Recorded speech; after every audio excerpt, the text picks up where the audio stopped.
According to the American Institute for Cancer Research, there is a strong evidence to link increased fiber intake with a decreased risk of cancer.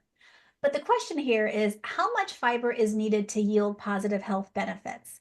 And are certain fiber containing foods more beneficial than others? So, joining me today to answer these important questions is registered dietitian nutritionist Tuesday Holger. Tuesday is the owner of TJH Nutrition LLC, where she counsels and coaches individuals for behavioral changes and therapeutic diet changes for the management of cancer, diabetes, obesity, high cholesterol, and much more. Her goal when working for individuals experiencing cancer in particular is to help them thrive during treatment, reduce recurrence risk, and eat with less stress and fear so they can get their energy back and feel like themselves again. Tuesday earned her Master of Business Administration degree from the University of Texas, her Bachelor of Science degree from the University of Arkansas, Dale Bumpers College of Agricultural Foods and Life Sciences, and completed her dietetic internship at the University of Maryland in College Park. Thanks for listening to the FU Cancer Podcast. My name is Christina Rollins. I'm a dietitian, mom, and wife to a pretty awesome cancer survivor. We said FU to cancer nearly 25 years ago and are still going strong. I'm excited to share the FU Cancer movement, where we are a community of survivors, fighters, caregivers, and advocates, connecting our shared experiences, passion, and determination to live a holistic and well-balanced life. Stay tuned, because we've got a lot to talk about. Thank you so much for joining me today on the FU Cancer Podcast. Hi, thank you for having me. So what's the research telling us about fiber and cancer prevention? So, like you mentioned, the more research that's coming out, the more we're seeing that high fiber, even beyond the normal recommendations, is potentially really good for cancer risk. So I was doing some extra research before this podcast, and last year in 2024, there was a cohort of over 360,000 people in the studies, which is like a huge amount, as you know. Um, and people that were in the highest percentile of eating dietary fiber had a 10% lower risk for cancer overall. And the greatest risk reductions were esophageal cancer, bladder cancer, lung cancer, kidney, and cervical. Of course, we know that this benefits lots of different types of cancers, but that is what the research has found. It's the most beneficial for those types. I'm also, led to believe, and based on the research, there's not as kind of definitive, but all the GI cancers, there is so much benefit to eating fiber. And I'll kind of talk about that a little bit later too, of why. And so it's just a highly relevant subject right now that's being researched a lot. I've worked with people um, as clients who their doctors are having them eat like up to 40 grams a day just because of the research. So since it is, we're still looking at it, um, we have good indication that it's going to be really beneficial to eat higher, but the recommendations aren't like super set in stone yet when it comes to that. Um, the one of the big things that I think for digestive cancers like colon cancer, which we know is more and more common these days, especially for a younger population. So we're kind of like, that's weird. Why are people in their 20s, 30s, 40s getting more like colorectal cancer? And it could be in part because of the gut microbiome, and eating fiber is going to help regulate that a lot more. So that is one of the things that we're looking at as well. So there's two types of fiber, soluble and insoluble, and we know that both are important for different reasons. So talk to us about how our bodies digest each type of fiber, and is one more beneficial than the other when it comes specifically to reducing the cancer risk? Sure. So let's talk about soluble fiber first. So, soluble fiber soaks up water as it goes through your digestive system and is broken down into more of like a gel type uh, texture and in your colon. So this it helps you use the restroom. It helps your bowels be regular.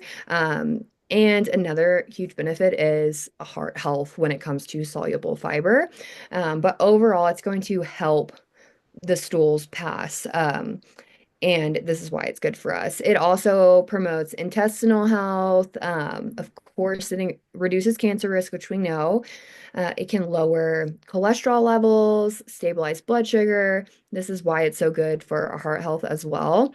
Um, and it can aid in weight management or weight loss because it keeps you fuller for longer. So this can be something that is important for cancer because people in the overweight and obese categories do have a higher risk for cancer. And if you have heart problems, if you have these other diseases that I'm mentioning too, you do have an increased risk for cancer. So the fact that it helps your heart, helps your digestive system, these are all beneficial when it comes to cancer risk. Um, and then with weight management, weight loss, if we're feeling fuller for longer, if we are losing weight and getting down into a lower, healthier category when it comes to our weight overall, it can lower cancer risk. So that's something that is really helpful about soluble fiber and fiber in general. Some examples of soluble fiber would be like oatmeal, oats, peas, beans, skinless fruit. When we have the skin on the fruit, that's where we get the insoluble fiber. So a lot of these foods are going to have both. Um, Bananas, plums, peaches, carrots, chickpeas, that sort of thing are all in that category too, of soluble fiber. And again, there's like a lot of foods that have both. So we think that those foods are great. Um, I'm always recommending beans, any of the starchy vegetables like peas. Those are really great options too because they keep you fuller for longer. They have good protein sources and they are such a high source of fiber where a lot of times you can be eating 5 to 6 fruits or vegetables a day and you're still not even meeting the needs because there's a few grams of fiber in an apple or something, where if you're having a serving of beans, it's going to be 7 to 9 grams. So we're getting a lot more fiber from like a plant protein source like a bean. So I'm a big fan of beans, and they're great for other reasons as well. So I'm going to talk about insoluble fiber now. Um, so it does not dissolve in water like the soluble fiber, soaks up the water, but insoluble fiber does not. So it increases the bulk in the stools, which is going to help the bowel movements be the consistency we want, and go through the digestive system as we want. It helps. This is where we go back to the gut microbiome. It helps clear out our colon because we don't want, our stools sitting in our system for a long time. What is considered a normal bowel movement is once every 3 days to 3 times a day. So there's a big range there. But if you can be going every day, then you're not having those waste products sit in our digestive system, which is what we're finding is, you know, not super great for cancer whenever our gut microbiome, which looks different for every person, is altered from the waste products. So we want that stools be passing through.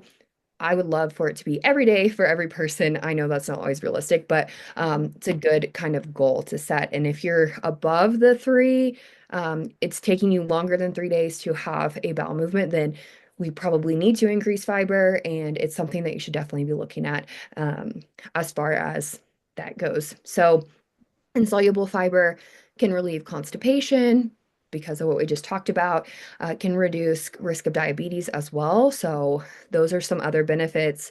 If you have diabetes, you do have a higher risk for cancer as well. Some examples of those would be whole grains. So we have brown rice, popcorn, oats, like we talked about, would fit in both categories. Uh, Whole wheat or whole grain bread, I should say. Also, seeds, nuts are a great source. Potatoes, citrus, berries, asparagus, green beans are some good examples of that.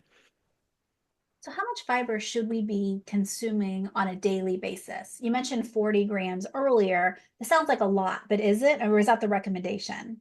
Yeah, so the recommendation is lower than that. And but it's never bad to eat above unless it's causing you digestive problems. So if you're eating above these numbers, it's okay as long as everything feels good. And if you're eating 2 grams of fiber now a day, don't go to 25 or 40. You have to work your way up to getting to that point. But it depends on the gender and your age. So we break it down into 50 under and over for male and female. So women over 50 need the recommendation officially is 21 grams. For women under 50, it is 25 grams. Men over 50, 30 grams, and men under 50 is 38 grams. So between 21 and 38 grams, that is a pretty wide variance. So it really does depend on age, gender. And then I also had, pregnant and breastfeeding women need a little bit more with 28 grams is the recommendation. So that is like the minimum that I would try to go to for your age and gender. And if you can do more, that's great. And we are seeing those added benefits of eating even more fiber, but we just don't have like a solid number per the research. But everything we see with people eating more, it's promising results. So Mhm. stay tuned for more research, I guess. Well, and we do know too, right, that in addition to the fiber, we need to have plenty of water, right? We need fluid to help that move. We need Absolutely. exercise to help our gut motility. So it's not just the fiber. If you Of pair it all course. together, right, it's more effective. Mhm. Yes, do not just start eating fiber without hydrating and moving. All those things are going to help with the bowel movements and just health in general. And like you said, like with water, like if you're not consuming that, then we talked about the soluble fiber soaks up the water. You're not going to have that. So it's going to make you constipated, basically. So you definitely need to be drinking lots of water. Yeah. So what you mentioned some foods earlier, but what foods really give you the most bang for your buck when it comes to fiber? Sure. So plant foods, just in general, if we want to put one label on it. And so I kind of break that down into 4 categories with whole grains, fruits, vegetables, and plant protein. So I mentioned those whole grain foods earlier with our oatmeal, our popcorn, our brown rice. And those sources, depending on what they are, like brown rice doesn't even have a ton of fiber, but it's going to have more than white. So I always just recommend, like, if you can choose a fiber source over a non-fiber source of carbohydrates or grains, I would always just lean that way. It's not going to be bad for you or too much, even if it is just a few grams. But something like oatmeal is going to have more fiber.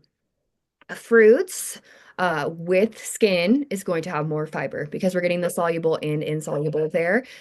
So if you can leave the skin on the fruit, that is great. Obviously, some we can't do that with, like bananas and melons, but it is going to give you more fiber if you're eating fruit with skins. I mentioned canned fruit, so that is going to be a lot lower in fiber, but depending on your digestive system, what you're dealing with, it can be a good option. It's always great to have fruit in whatever form, but you're not going to get as much fiber from that. With vegetables, raw is going to have more than cooked. So the more we cook our vegetables, the less fiber that is going to be in them. There's still great fiber. So I say a healthy mix of both raw and cooked vegetables. But you are going to get a lot more fiber from the raw. And then our plant proteins. So that's beans, like I mentioned, lentils are a great option, seeds and nuts or nut butter. Those are all good sources of plant protein. So soy would also be considered a bean. So tofu, any soy products are also going to have good fiber and good protein as well.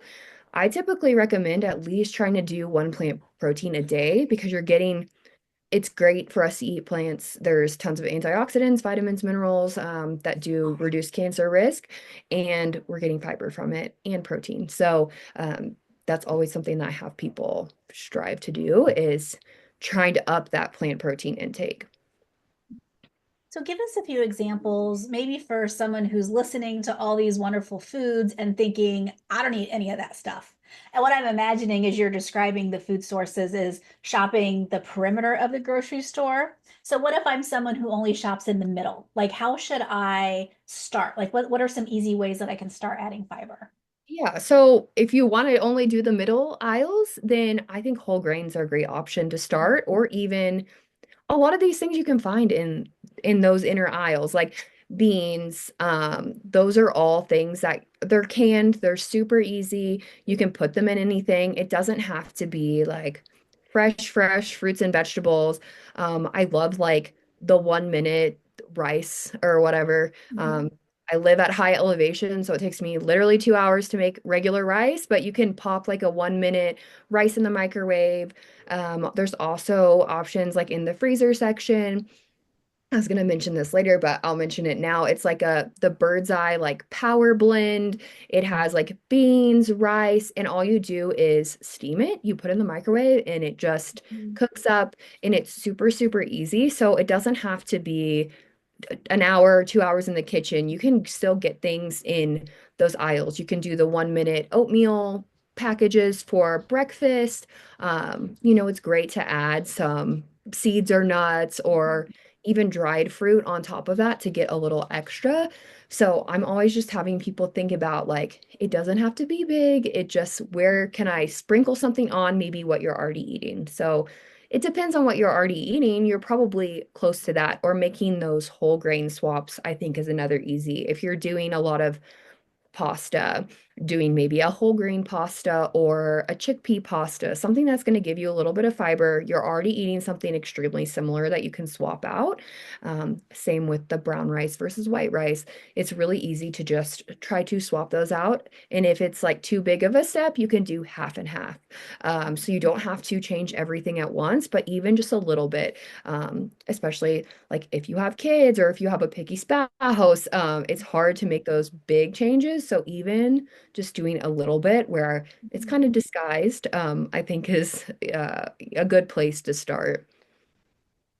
Well, very good. Well, thank you. You've given us so many great ideas. I love hearing all the different fresh foods, but also balancing with kind of your more quick service. I know I have two kids at home. They're a little bit older, so I like them to be independent with some of their food prep. So having those like things you can throw in the microwave for just a minute or two are super easy because they can do it themselves and we're still eating healthy, right? I don't have to be the one that's cooking everything for everyone. Yeah.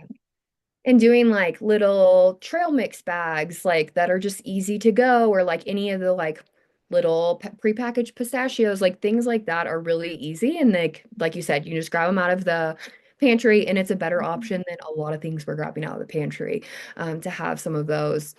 So had a few more like kind of quick tips if you want me to share those. Absolutely. Yeah, please do. Yeah, so I say always like kind of starting with fiber at every meal or snack. You don't have to do it if you're doing none of that. Just pick one meal or one snack, but that would be the best way to ensure that you're getting the full amount. If you're wanting to get up to your 21 to 38 grams, making sure you have it at every meal, or else it's just not going to happen because, like I mentioned, even if you're having a fruit, it may only have a few grams. So you have to be pretty diligent with it. Again, it's going to be really good for your fullness cues.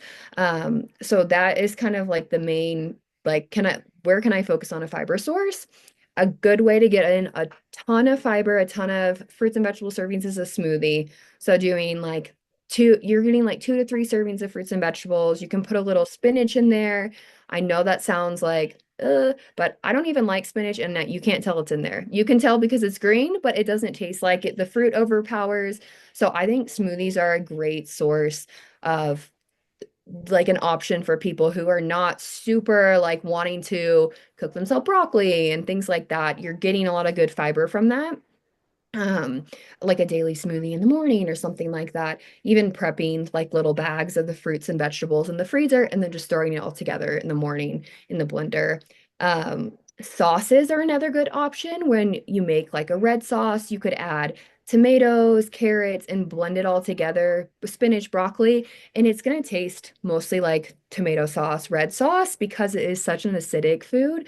I always think that that's like a good way to get in vegetables for picky eaters, Mhm. especially like kids and people that don't want to eat a lot of vegetables. You can get a lot of different vitamins and minerals from that.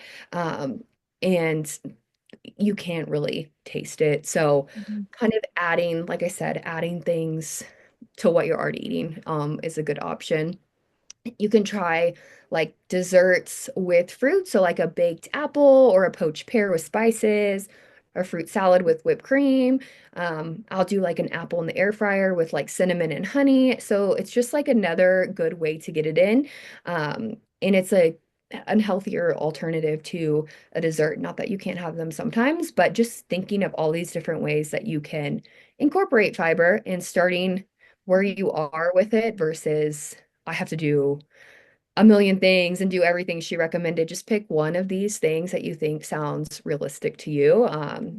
Go from there, basically.